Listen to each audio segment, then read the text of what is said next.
Was this the dream when you guys started? Millions of people around the world moving to your music, even winning the Best Breakthrough Award during the Brit Award as well.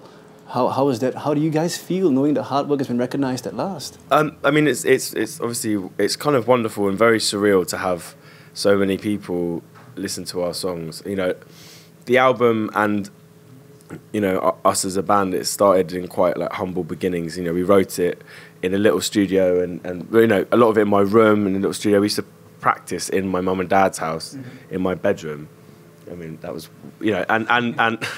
and drive around in like cars that we borrowed to tour and stuff. So it's kind of, I think at the beginning you're so focused on kind of trying to make an album that you love and that you're excited about, and you're so focused on tours that I think sometimes you can be a bit blinkered and not maybe. It's just hard to, you never know if you're even going to be able to make money from it or if it's just going to be a hobby or whatever. So it's hard to kind of, I think particularly for us, we didn't really think too big. So being able to leave the UK, being able to, tour in America, Australia, like anywhere, is amazing and completely surreal, and we just feel so lucky. Woody put it best. He said 5 years ago he hadn't met Bill Cosby.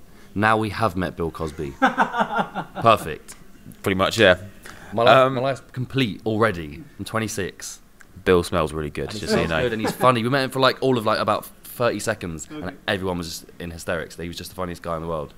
But Bill Cosby aside, we have now been very lucky to kind of travel to all random corners of the earth. Not Singapore yet.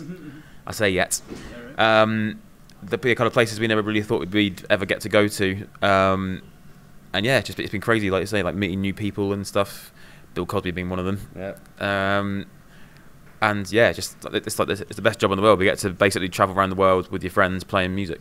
All right. What's not to love? With song titles with like Pompeii and Icarus, will Bastille be writing songs about mythology and history in the future as well for future albums? I don't know. That's a good question. I think a lot of the songs sort of take influence from, like you said, mythology or history or books or film or TV. So I don't know, actually. I mean, on the next album, as of yet, there's no mythologically titled songs. But maybe now that you've said it, and I feel bad, maybe now, who do you think's next? Cassandra?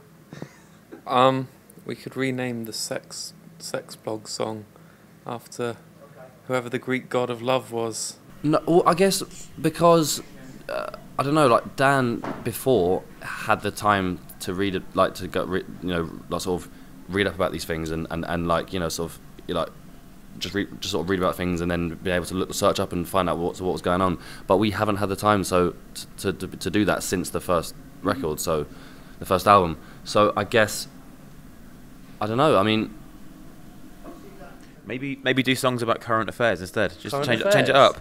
Political album. Interest rate's gone up by 1.8%. Let's do a song about that. Oh, now we're talking. We can make some changes here now.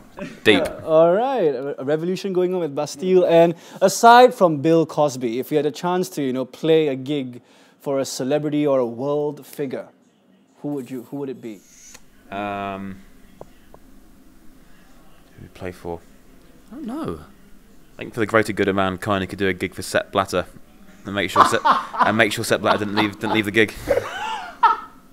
Imagine that. We'd be heroes, man.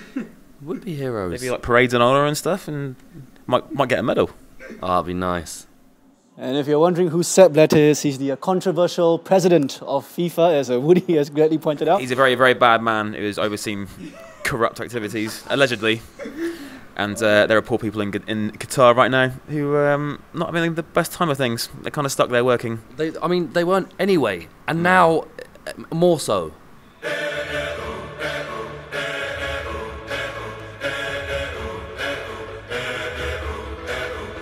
987 TV, your most social media.